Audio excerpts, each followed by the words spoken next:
What marketing is working in 2025? That is what Nate and Caleb get into in this episode of Marketing Minutes. They share their screen, they get into data, they get into the current state of the state thus far in the year. They talk digital, they talk content, data accuracy and future strategies, and much more. Few guys are as transparent as Nate and Caleb, and if you watch this, I'm very confident you should be able to walk away with something. I hope you enjoy.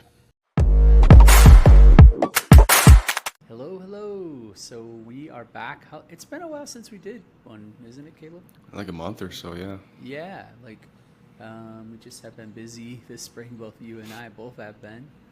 And but we're finally able to come back, and I don't get to talk to you as much. We talk a little bit, but it's more like it would almost be like you guys who talk to another painting company as like somebody else that you just talk to, shoot the shit with, right? That's kind of where we're at now, or we just talk several times a month. But you don't need me on a daily or weekly basis for anything, so we don't really talk like that, right? Yeah. But what I wanted to do is just kind of go through. It's late middle March now of 2025. Like, let's talk where we're at. Like, what is marketing looking like for 2025? Like, how's it coming along? What's working? What's not? Like, what's been surprising? I kind of dove into your data a little bit, and some of the little data points that I thought would be fun to talk about, because I've got other partners too that are involved in those things too. Let's just start with like a really basic question. Like, what marketing campaigns surprised you so far in 2025?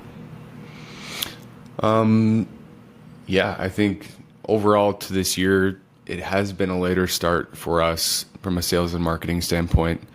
February last year, we were delivering flyers. We were already like ramping up because there wasn't any snow. People were already in that mindset. We're feeling a little bit of a lag this year.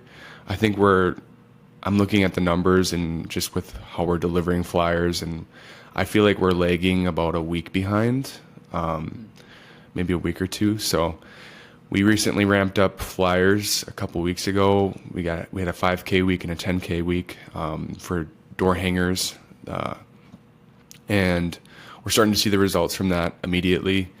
I think what's surprising is I looked back at previous year's data, and really, I guess maybe it's not surprising, but the same campaigns are performing well as last year, going back to obviously repeat referral, but door hangers have been the best for us, the highest success rates. And do you mind if I share some? I'm just kind of following along.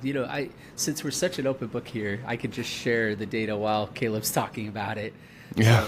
So, we have. You guys haven't seen all of our new cool things that we built into Wallogy yet either. Like, I think because we haven't done a show and tell as much this year either, right?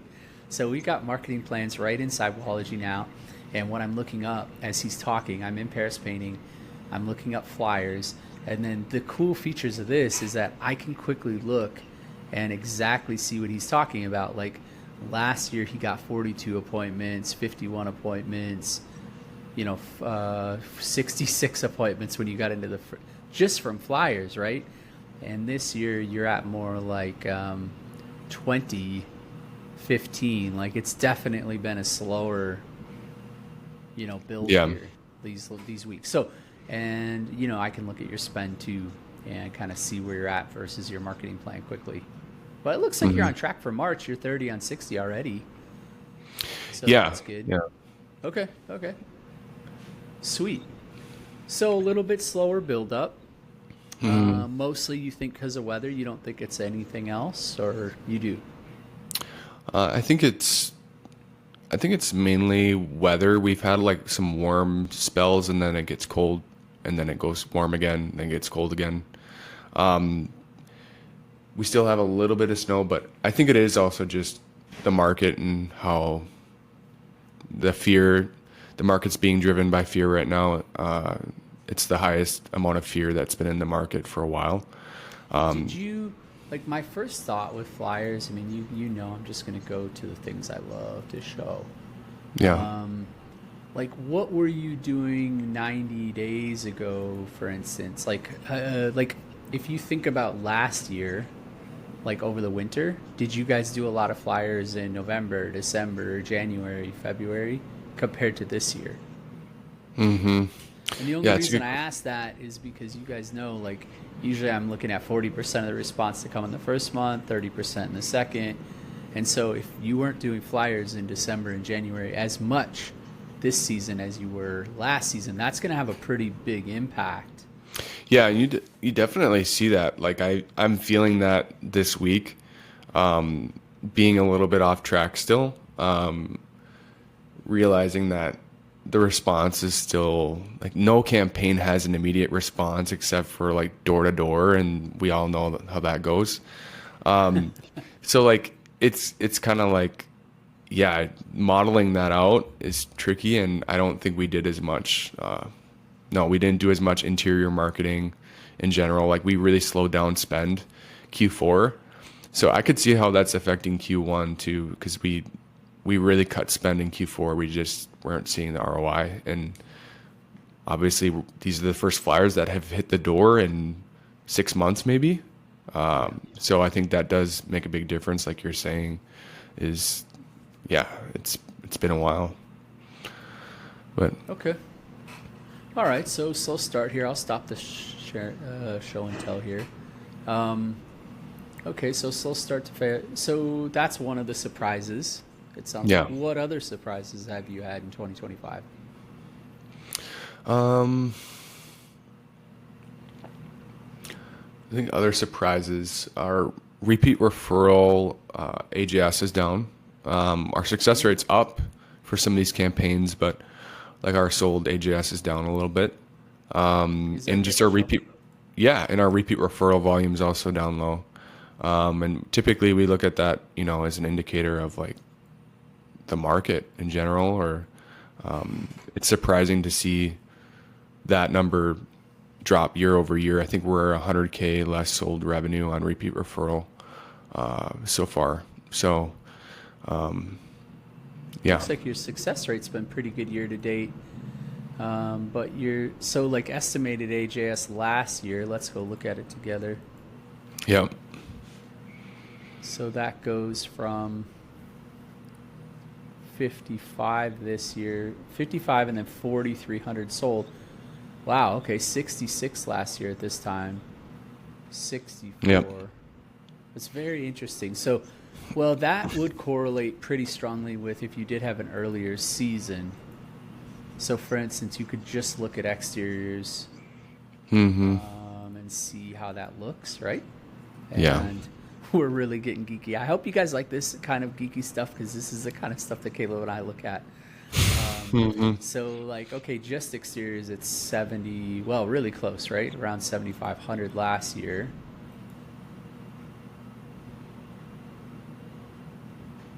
Okay, that's not bad, but only 35 of them.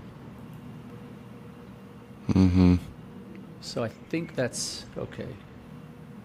Yeah, here, wait a second now. Hold on, because we really want to look at through like the 14th, otherwise that's not going to be fair. I'm sorry. Yeah, okay. So there you go. So I think like it's just volume, and then it's not so much about exteriors, it's about interiors for AJS for you. Because the exteriors look like the AJS is okay, you just don't have the volume of it. Yeah. Yeah, I agree with you. We have several partners that their repeat referral numbers aren't quite where we want to be. Now, I have just as many partners where we're ahead on repeat referral numbers. So this is why I want to be careful, because there are some people that are just like, oh, the economy, oh, everything is terrible. It's like, not necessarily. Like, I'm seeing all kinds of, we have a whole bunch of partners that are ahead of their lead goals year to date right now. So, I mean, that tells you something right there. And we have ambitious goals. Like, we're talking about growing 50% year over year or something, right? And we're ahead of our lead goals right now. So, But Yeah. we have some brands that are stronger than others. We've struggled with some of our brands already this year where they were just not quite at the repeat referral. And we do all kinds of things. I don't know about Paris, but we're calling and texting the past customer list to get those numbers up. But we have one partner, for instance, that we're looking at maybe doing an SMS for the third time already this year. And it's like, nope, that's too much. I don't want to. Yeah. Usually what we found is about 4 times a year with a direct ask. Yeah. So, okay. Yeah. So that's another surprise. Yeah. Man, so we got some negative surprises so far. Okay. Yeah. I see what you mean here, Caleb. Yeah. I mean, you guys got such ambitious goals. I see that you've got in your marketing plan here, you've got 3 plans built, which is so cool too. Our system allows us to build multiple plans, and then we can just quickly compare and contrast, based on what's actually happening in the field. But I see your 16.6 is your main plan. Is that what you guys are still aiming for, or you're not sure yet? It's tricky. I think once we have a full 70-degree week, or just a normal week in April where we have consistent weather patterns, I think we'll start to see what our weekly clip is for appointments and our response. But yeah, right now it's are things just working poorly, or is it not yet? Obviously, we're still in March. When was your first direct mail going out? So that's part of the reason I think that we're behind too, is our first piece hit doors yesterday. Yeah, because I see you're 11 on 71 so far this month.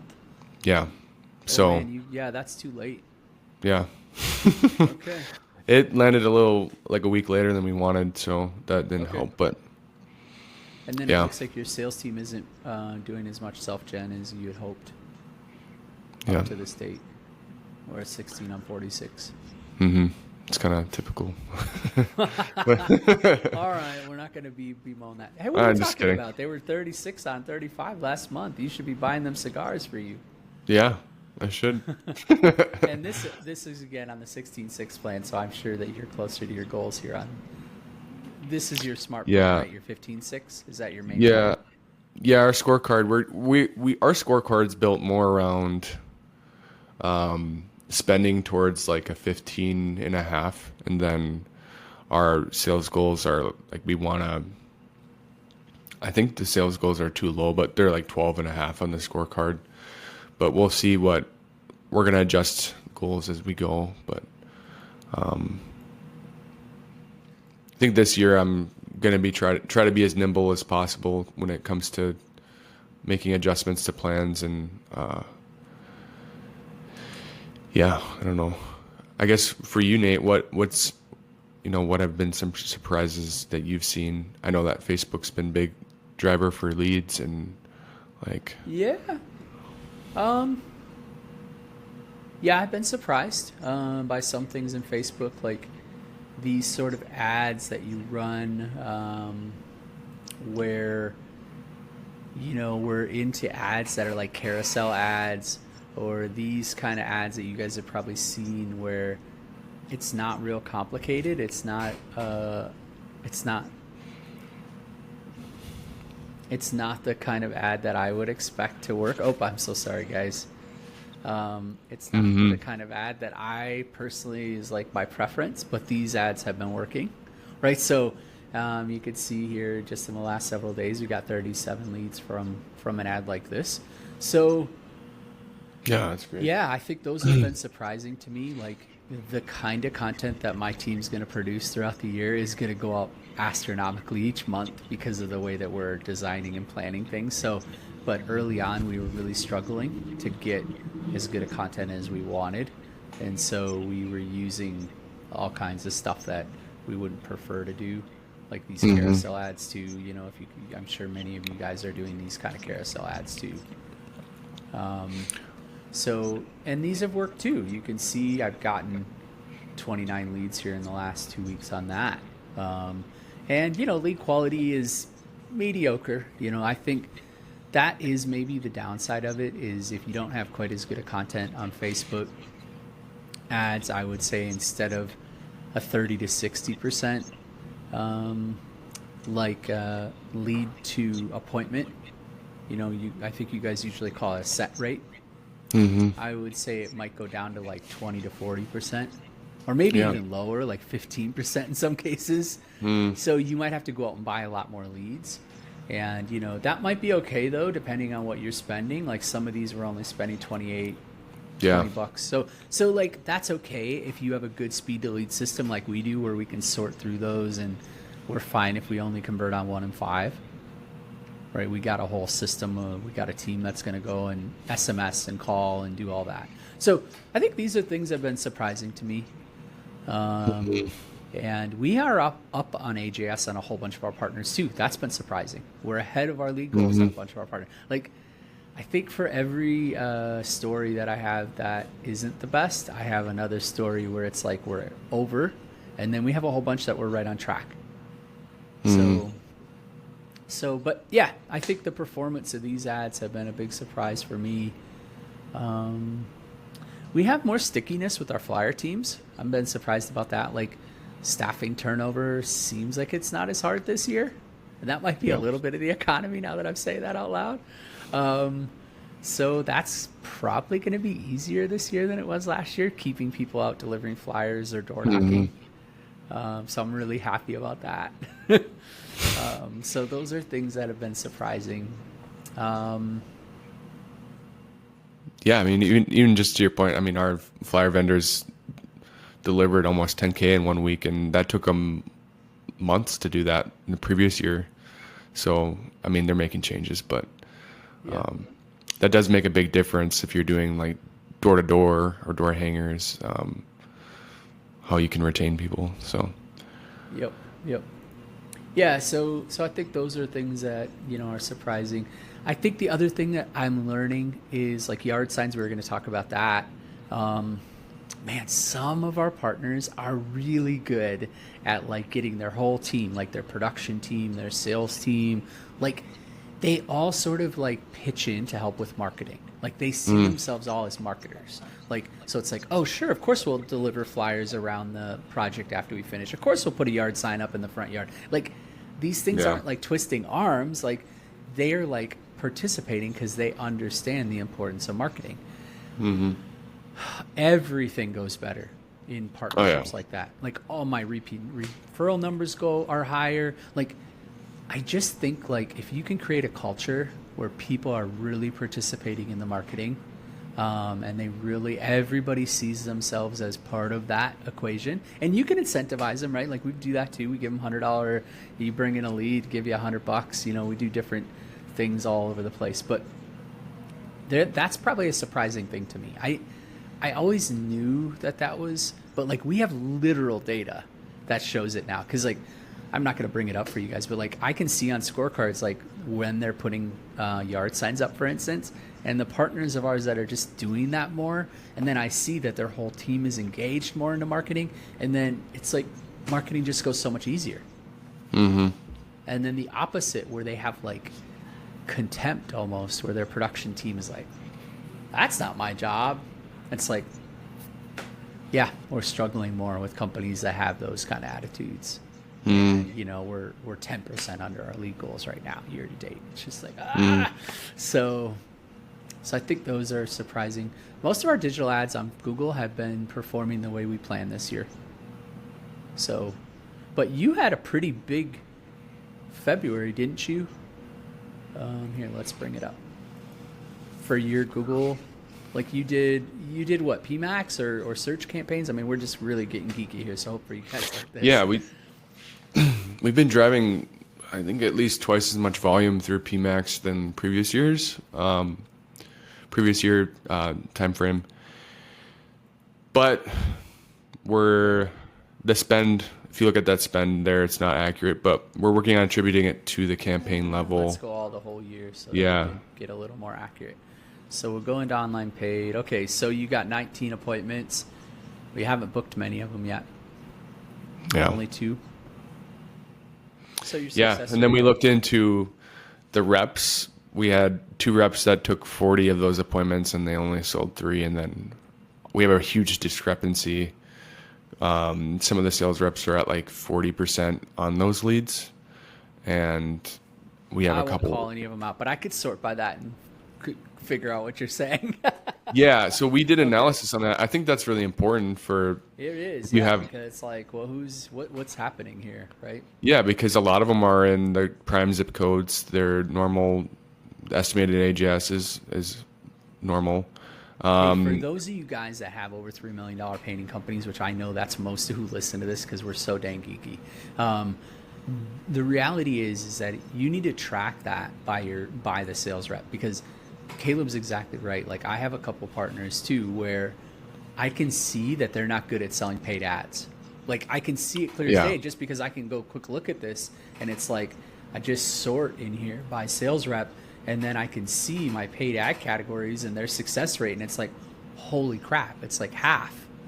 And it's like, well, that can't work long term, right? Like, now you're early in the season, so I know everything in here for you is asterisks, because of these 428 appointments, you guys have run like a lot of them in the last 14 days, right? So because we have so seasonal, so it's like, well, that's not going to be where this is going to land. All of these numbers aren't really accurate yet, but okay, yeah. I mean, and then what do you do though? Like, they do coaching and stuff, and you give them tools to help. Well, them. yeah, I think we looked at coaching and tools, but yeah, two of them are the two guys that took the digital. Their estimated AGS was like over 8K, which is above average, and then their sold is like 4 or 5. So they're not winning their larger jobs, and there's still a lot of open. They still have like 75% open. So we do have a lot of open estimates for, in general, like way too big. I think our open funnel is going to get close to probably 2 million here soon. Which we have all that running, all those touches running in the background for the open funnel. But If I go look at peek behind the screens for your Google ads here. Yeah. Okay. Oh my goodness, I just went way too far back. 2019. Yeah, let's go back to 2019 and see what's cooking. Okay, here we go. Sorry, guys. Okay, so we did something here in the middle of February. Okay, so I see your remarketing you guys are doing. I love it. I love it. Okay, so a lot of those, 400,000. You're chasing people to the ends of the earth with 47 conversions. Way to go, Caleb. Like, I love this. So if you guys are not doing remarketing on Google Ads, you should be. I don't know what more I can give you than the actual data here. Okay. So let's get past that, though. So yeah, I think walk me through it. Yeah, I think something that the biggest asterisk is we still have, I don't know how many people are being affected, but we still have some acuity spam appointments that sometimes they skew the numbers.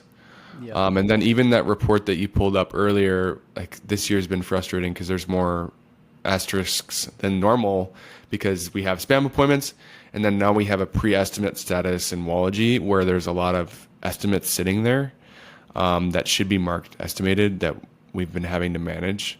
So our estimates report is kind of inaccurate. Yeah, you could see it here though, right, in your marketing ROI.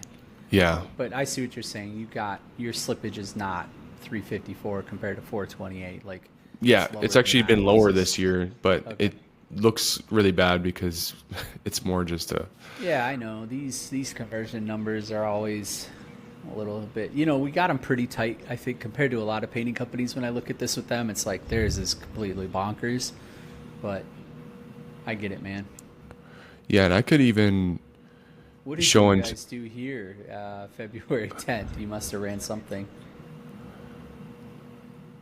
Yeah, here, and I can even share my screen here too with appointments here. You guys will have to like, this video for Hoken and stuff if you want us to go this geeky, so we can have some way that we know that this is useful to you guys. Otherwise, it's just Caleb and I talking shop. Yeah, maybe I should hide the rep. I don't know. It's probably fine. I'm not going to show any customer data here, but Okay. we're pulling in the UTMs for all of the appointments, and it's interesting to see how many. Like this week, I mean, a lot of them are being pulled in for competitors. That campaign that we're running, an exterior, some brand too, of course. So they did a search for your competitors, is what you're saying? For your PMAX No, campaign? Or they've been to one of your competitors' sites and you're going to show ads? Yep. Okay. Yep. So we did some search signals based on, basically like our competitors, some other different things. That was the first time I've ran something that open on, because usually we just run like retargeting. But it's interesting to see now it's making like interesting that I saw a flyer we dropped a week ago, and then I saw that they have a UTM with like the competitor, or UTM with the PMAX. So now I'm like, oh man, our attribution's like still kind of messed up because they're both working together. But that is something I'm betting on this year that it's just impossible. But I mean, who's doing as much work as we are to track all this? I mean, yeah, we're using UTMs. They're completely built into Ology now too. And, you know, it's not perfect. It's not a perfect science. Same thing happens with Facebook. It's like we start doing a lot of Facebook marketing and leads come in all over the place, you know, after we start. Because people don't follow directions. It's just like when you send out a postcard, you put a nice little QR code on there, and like how many people actually use that? You know, same thing happens on Facebook. Like I was just showing a partner yesterday, I was like, hey, like, you know, and we were on track for their Facebook leads this month, but we're looking at their analytics and they have 100 and some people that have come from Facebook this month already. Like we're not trying to drive traffic to their website. People are just clicking out of the ad and going to their website. You see what I'm saying? So it's just like, but people do what they want to do, right? They'll go look up your reviews, or they'll go into your website, like whatever. It's great that you're having success with your PMAX. This is not against terms of service for Google. You can retarget people who have been to your competitors' websites. So this is not the same as running an ad with like your competitors' names in it. That's against terms of service. So he's not doing anything like that before you guys all message me. He's just saying, hey, if they go over to ABC Painting's website, I want to show them ads on Google after that. Yeah, and I think even PMAX, they call it like search signals, and you can do all sorts of search signals. Like I put in market for painting. I put all of the biggest painting companies in the cities, and some other parameters, zip codes. Obviously, I put our main zip codes. I didn't want to put every, and some of that. So I think I think that's going to really help once we're at full clip for mailers and flyers, because we're already starting to see that. I agree. Right, I think the earlier February, I think the ROI is going to look pretty bad, because I think it wasn't working in tandem with other campaigns. So I'm still betting on PMAX, even though the ROI is not there yet. I still think it's going to be a tremendous help, at least the retargeting, for sure. Too. But I'm all in on retargeting as well. There isn't a single partner that I'm not having success with that. Like I told you, year to date, it's got to be like 16 to 17. I'm on track for my Google marketing. It's incredible. Like, so we're really on track for our Google marketing year to date. We got it pretty dialed in. But hey, even this conversation with you, I'm getting a few little ideas there. I'm like, oh, let's test this. Let's do that. Right. I think PMAX that too. The success rates and the average job sizes can be lower. So I do need to be careful about that. Like it's kind of like Facebook. I just don't want it to be too big of my ad mix. Yeah. Otherwise it's like, it costs me pain. Have you found that too? I mean, I guess I can dive into your data and look. I think we found that too. It's still, I was optimistic at first. I mean, it's nice that people with PMAX, I think they're more likely to actually book an appointment compared to Facebook, where it's typically a form submit and you're a little bit catching them in the stream of a different thought. I like PMAX because I think people are shopping around for bids, but I think people are more in that mindset, but still, it's nice that they're setting appointments and it's not, we're chasing people, but we'll see how it performs in the next month or I two mean, here, like what the ROI is. like, I'm just looking at this for exteriors right now. Your average job size for estimates is around $8,000 for your online paid, which is right in line. You're at 8,200 overall, so it's not that far off.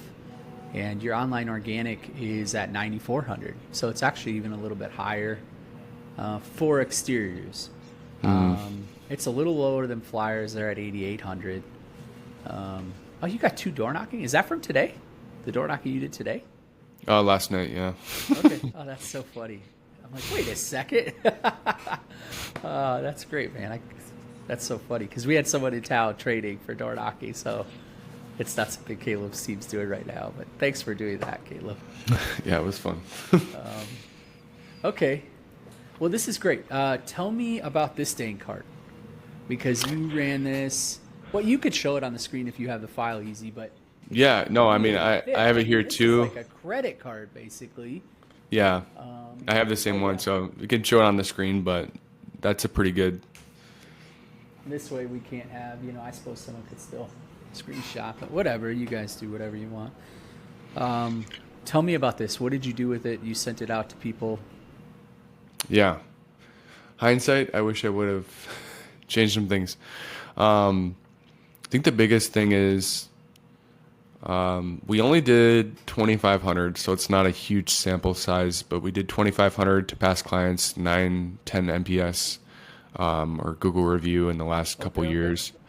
And unfortunately, these are your net promoters, is what I'm hearing you say. You're trying to go after people that love you. Yep. So we went after them.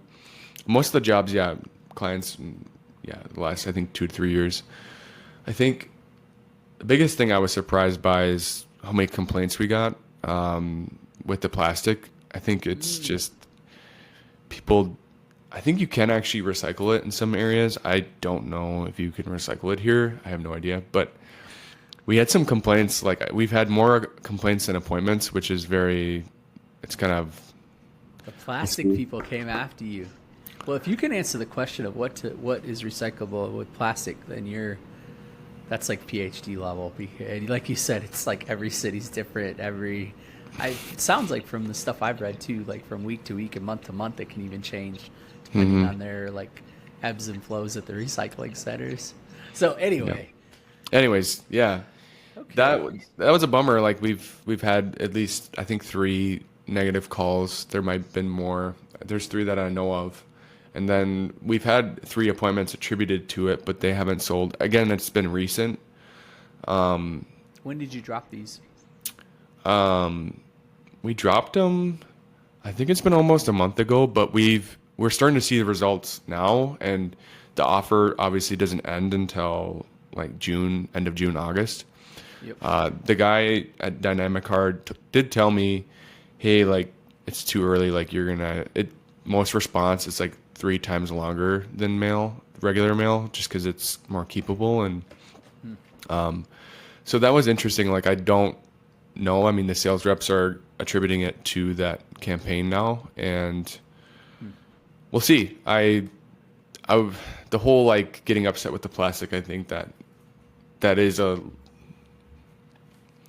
bummer because it's only 2,500 people, and if you get at least, for sure there was 3 people that were upset. That's higher than a normal flyer, obviously much higher percentage.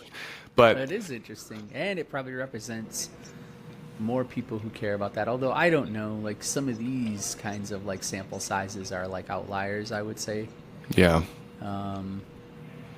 But I'm surprised about that too. That's good data. Yeah, man, thanks for bringing all the data too, because it's like what people want to ask. Like, how many did you send out? How much do you get? And it's not like super so attractive yet. We'll see. We'll see how it lands. It's going to take months, I think, still. But if you took our normal direct mail response, it's like, okay, you probably get like 8, right? Like that's probably the trajectory you're on right now is like a response of like 8. You got 3 in the first month. That's my feeling about that. Maybe 10, right? Like, so that's part of what people do ask me that sometimes. They're like, well, Nate, if it takes so long for the response, like how do you determine if it's successful? Like, and it's like, well, because we have modeling, So we can look at what the model looks like after 3-4 weeks, and we can Yeah. model it out, right? Like, Yeah, so it's pretty rare. The only times we don't see the models is, people have amnesia over the winter. So if we drop in like November, December, it's not going to have the exact same trajectory. So it's much more expensive, partly for that reason. So not completely, it's not like a waste, I wouldn't say, but it's just, you have to be thoughtful. Oh, okay. Yeah. So this doesn't go as well as you had hoped so far. What were you hoping? Did you have a goal in mind? Well, I was hoping it'd be at least a similar response to, or maybe even like slightly improved, like 1 out of 400, 1 out of 500. Maybe that's too low, but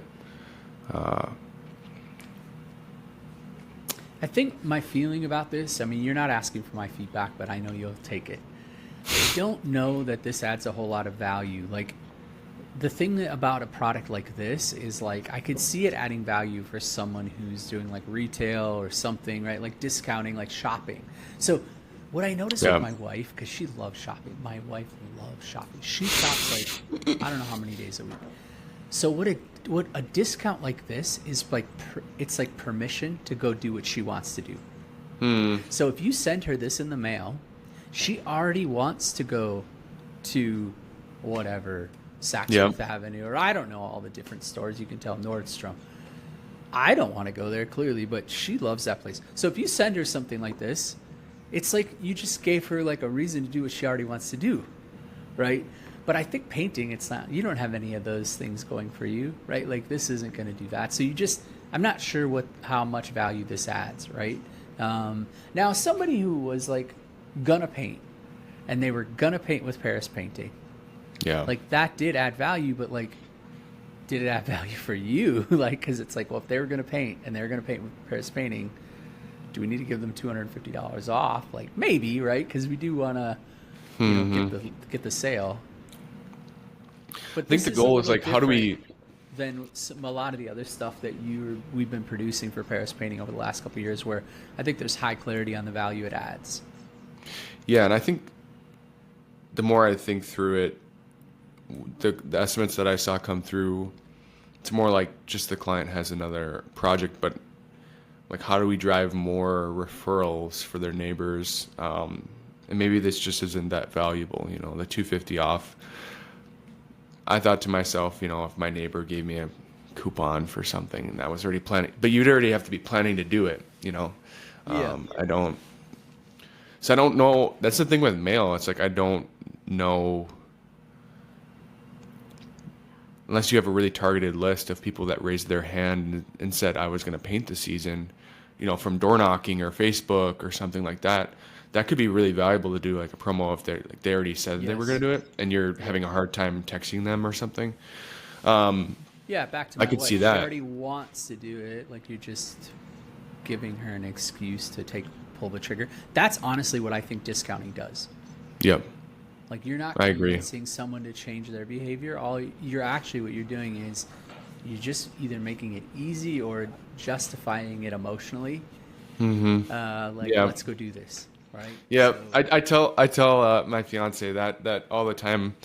She's like, oh, it's like 15% off, and I'm like, that's marketing. And she's like, she gets very like, she's like, come on, like, you always say that. So she already knows I'm gonna say it, but I'm like, it's just marketing. It's like not actually 15% off. They just raised it a little bit beforehand, or or whatever. But yeah, that's a good point. I know you got 18 appointments so far this year from yard signs. Like, what's the process? Like, do your project managers put them out? Do your salespeople put them out? Do you guys pay someone to put them out? Do the painters themselves put them out? Do you only put them at job sites, or do you put them at corners? Like, what are you doing? Yeah, I think I have a good relationship with like Dakota and the washing team, and just I think they are good at doing that. And then like, they do it every time they wash the house, and it's just So for a process. exteriors, but what about interiors then? Yeah, well, that's hard because in the winter we just don't even put them up half the time because there's snow and they don't stick.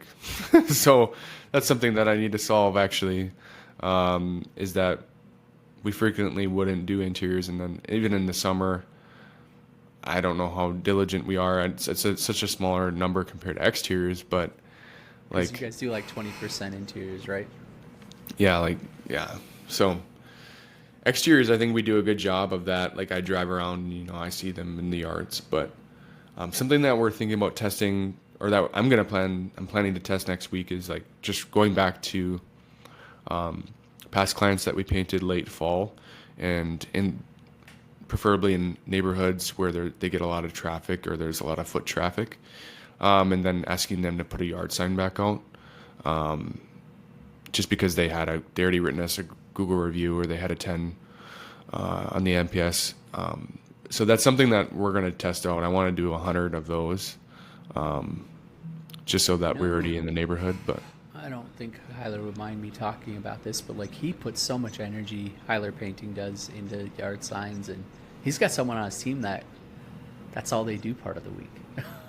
yeah, Just call people, get permission. Like they do that partly because they want the customer to engage into the process. mm-hmm. Because then they could ask them like, hey, if I get you, like a $50 gift card, would you leave it up till Memorial Day? Like this time of the year. And so like they can engage with people a little bit too, of like participating in the marketing basically, Mm-hmm. And making that connection. So it's really interesting. Paris isn't doing anything where they put them at the end of neighborhoods and stuff like that. No, we're planning to test it. We have some placements that we're already creating, like a doc with screenshots of the map and with the address and whatnot. We'll test it out. I'm a little nervous because I don't know. We get complaints from flyers and stuff already, and I think sometimes Minneapolis and St. Paul can be a little. It's funny you say that, because that was actually going to be one of my main comments. Was just, I think this really depends on what part of the country you're in, because some parts we do this consistently. We're not putting them like crazy. We buy your ugly houses, spamming. But we'll be very cautious. Like we'll put up 8-10 a week, at entrances to neighborhoods where we know we do a lot of business and we're doing a project that week. Like we put up maps for every single partner every week. I think I told you that, Caleb. I have a VA on my team that she puts out maps exactly to where to put yard signs every week. Mm-hmm. So like that's how seriously I take it. And some partners like have no problems with residents or the city or businesses or anything. Like their market just seems like this is fine. And then a few areas people freak out. Mm-hmm. And I've noticed I'm worried about that. Yeah, different populations sort of feel this a little differently. I think just test it. I hate to say this, but okay, I have one partner who had to pay a fine to one of the cities. I won't tell you the amount, I won't tell you the city, but I'll just tell you we got way more than our money's worth out of that. Yeah, just measure the ROI from fines. Yeah. I'm not we're not doing yard signs in their city. It's not we're testing that principle literally, but I don't regret that we pushed it far enough where we had to pay a fine. Let's put it that way. So, and that's only one. We had one fine we paid the entire year last year, and we put out thousands of yard signs across the country. So it seems unlikely to me that you'd have trouble in Minneapolis, but I would test it and see what happens. Yeah, we'll test it, and I'll come back with some data. Same thing, my partners that have more clarity on their yard sign, we talked about it before, just the logo, maybe the logo and a phone number.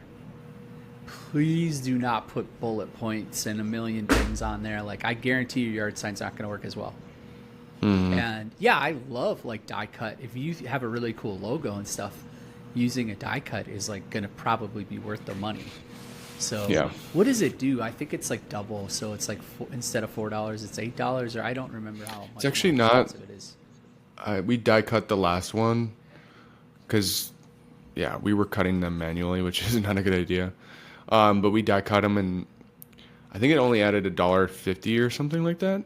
Then it's a complete no-brainer, because it wasn't. It's you're gonna get more than 20% better response if you die cut. Yeah, it does look a lot different. It stands out a lot more. Yeah. For us too, because it's orange house, Yeah, well, and that's the other thing I've recommended to people too is if you have a really complicated logo, maybe you could just take one part of your logo like Paris did, and simplify it. Right? Yeah. That helps a lot. Let's see. For those of you guys that, well, if you go on Paris's website, you can see a picture of it because it's on the front. Here, I'll show you in here right now.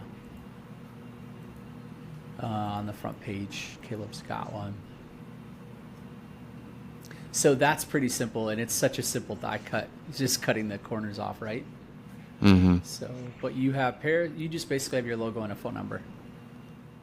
Yep. And you have some that have a little QR code in the middle of this door, right?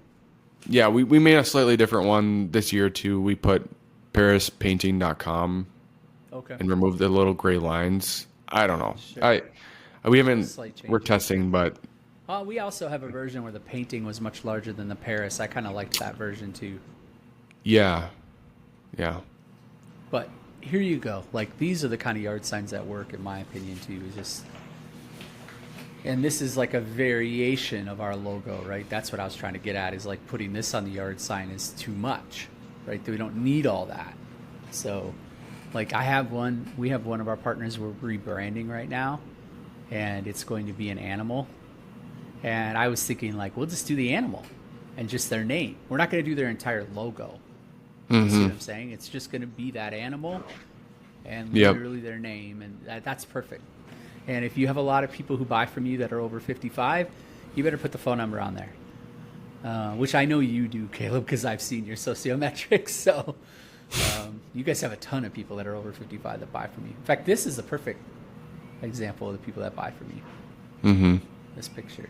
So we're not going. Don't worry, I'm not going to tear apart the website. Promise not to do that. Okay, so isn't that really fun when people do that? It's like, well, yeah, I know my website could be a lot better. You want to pick apart every little part. Yeah, I know that. Show me yours, and I'll show you mine, and let's pick it apart each other's. Okay, I see you already have $20,000 on the calendar or in your budget for content. So this is like photography and videography. So I can see you're taking this seriously this year. Mm-hmm. Tell everybody, like, how much are you planning to spend this year on videos and photography, and like, what's your strategy? Mm-hmm. Yeah, our strategy. When I think of the content, it's kind of like, again, I mentioned this before in a different podcast. I think we talked about it's like the last thing you think about, but it's the most important thing of the campaign. Is like the campaign won't be successful. So I typically think about, like, what campaigns are we running in the next year? And so obviously the primary one is direct mail. We're looking to spend or capture about 120 exteriors. Professional, it's about $100. So it's about $10K in just exterior photos of houses. Is that a before and an after, or just primarily afters? Primarily afters, before if we can, if it's a good transformation, but yeah, after photos. And this is from a real estate photographer, so they sort of understand how not to take a picture with all the lawn. Because usually what I see is they either get way too much lawn or way too much sky. They're focused on trying to get the entire property, and that usually they screw that up. But real estate photographers understand all of that. Yeah, I think it is a good option. That's like the one on here. Obviously, that's a real estate photo that they took, and we've been using that, and it was $100, to get 12 photos or whatever. So it's definitely worth it. So that's like a main. If your team took that picture, yeah, it's terrible, right? Yeah, it doesn't look as high end for sure. All right. It's polished. So. Yeah, people are like, Nate, can't you just get the pictures out of, what's the web, the company cam? Yeah, company cam. Like every week someone tells me that. They're like, why are we even paying for this? Just get this. We have pictures of all the projects in company cam. It's like, And I'm just like, we have to go through this every week, basically, of like, no, those pictures aren't good enough for us to use. Like, they have a million, for a million reasons. I could pick it apart in front of you if you want, but I'm just going to tell you, and then they'll inevitably find one that's decent. Say, well, what about this? Like, every now and again, what does it say? A clock that doesn't work is right twice a day. Yeah, I have a clock in my house that does that. Right. But the reality is, if you want a system that Caleb can build on top of, he's going to send a photographer out every single week to a bunch of different projects. Yeah, and I would say like we have someone on my team, Cameron, who's so diligent. Like we already have like 10 homes that we want to go back to that were painted late with the leaves falling, and we didn't want all the leaves. We wanted a Nice green. nice green, and they told us we could come back. So that's a huge part of the content because like we can use that for direct mail, obviously paper white, like the door hangers, still for Social website, media. whatever, any display ad. Do you Then guys, the other- when you post it on social, do you tag the person? Do you try to, or doesn't that work for you very well? Like the house we painted, like the homeowner. No, I mean we should try that more. It's hard to do. Like I know a few painters have had success with it. None of our partners are doing it successfully, you know. But Yeah, if I you like can it though. do it, that's like a great way to build some brand equity. I think so. Shout Yeah. out to you painters who figured that out systematically, how to do it. Of course, you got to kind of do it with them while you're there. That works better. But you don't have to, as long as you kind of get permission. Just ask them, hey, can I tag you? Or, you know, if you're using Insta. So, like, the hard part is, like, you already have to be connected with them. Anyway, so there's this, you know, there's clunkiness to it, right? This isn't Twitter. If it was Twitter, it'd be easier. So, or they don't call it that anymore, do they? X, sorry. X, yeah. Yeah, they probably are listening to that too. Okay. What about video? Like, I know you guys aren't big into social media advertising. Lots of our partners are doing a lot more social media advertising this year. How many videos are you guys planning this year? Yeah, I think it's only. I think it was only planned for maybe 8. I'd have to look back, 8 or 10 videos. We want to for sure get homeowner shoots too. We're doing like a minimum of 5 homeowner shoots. But we are looking to do some like higher end videos as of recently. We're doing the paint it forward. So shout out to the painters that do that. I don't know how many people actually do that, but A lot. the paint it forward. Yeah, a lot. So the paint it forward, we're doing that. Like we want to get a high end video of that. We're doing the estimate experience, the one that you sent me. I'd love to do that for every single sales rep in our system. Yeah. Yeah, I think so I've actually too. been dreaming about that the last couple of weeks of like, man, how do I do that? Right? It's like, it's not impossible. It's just, it takes a bunch of messing around. Shout out to Brad Ellison. He has a really great one. If you guys haven't seen him, go to his YouTube channel and look it up. It's great. We use variations of that. Same, like we've had one before. He did. And we don't make videos though. Well, we have some videos that we have, but we also have ones where we just like bullet it out and use some different pictures too. So if you're a little worried to actually make a video like that, you might be able to do something in between that still is pretty effective. I found that to be not quite as effective, but pretty effective.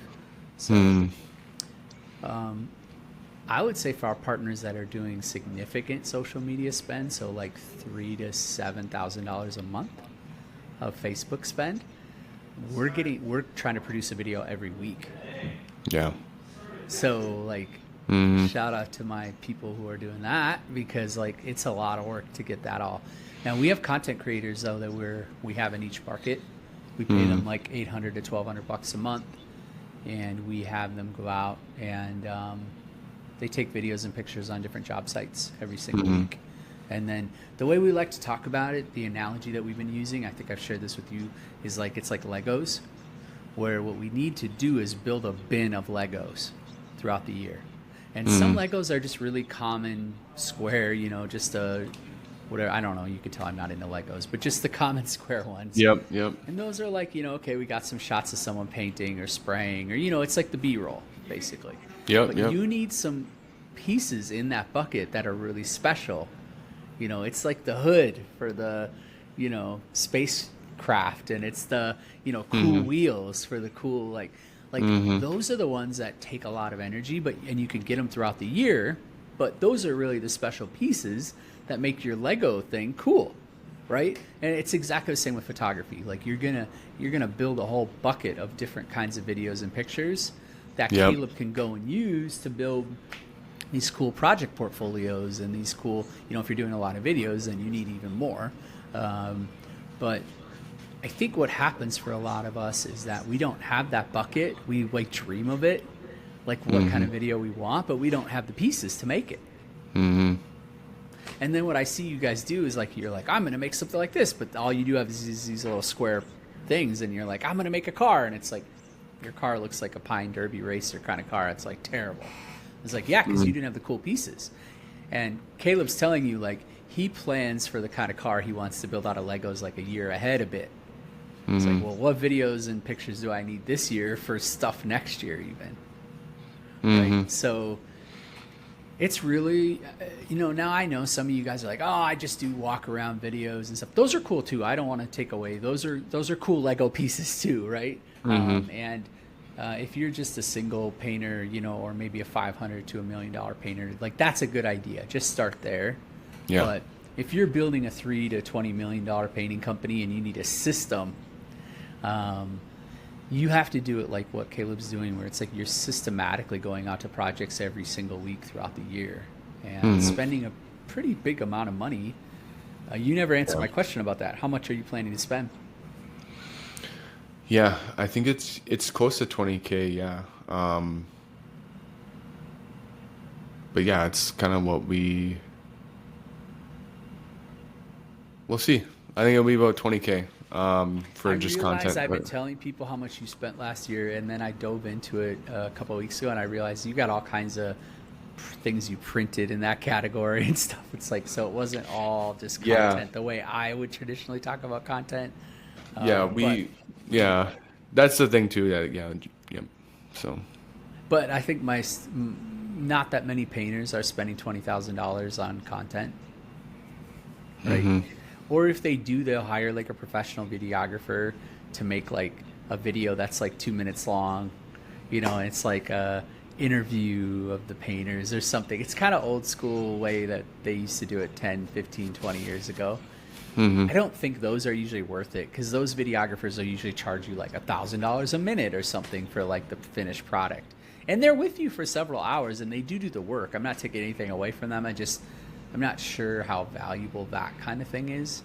Like having it actually out on the job site and getting those kind of videos and pictures. So, you probably have no video shoots or photo shoots planned with Jason Paris. No. So there you go too. Like, we're just not focused on a founder story or a founder necessarily, right? I want to focus on the actual like customers and paint jobs. Yep. So, and that's pretty much what I recommend too, because that's what people care about. So, let's wrap up. Is there anything else that we didn't cover that you were like, man, I really want to talk about this? No, I'm surprised we didn't talk a lot about direct mail, but maybe next time. I'm surprised we didn't. That's the first time we haven't talked about it probably. I've been making so many improvements to direct mail. We could probably do a whole thing on direct mail. We could do a whole thing on Facebook too. There's so many things I'd want to talk about with that. But it was fun to kind of go over a bunch of different things at a high level today. So. Yeah. Okay, well, I'll probably see you sometime in the next couple weeks. We'll make another one. We could just talk about direct mail.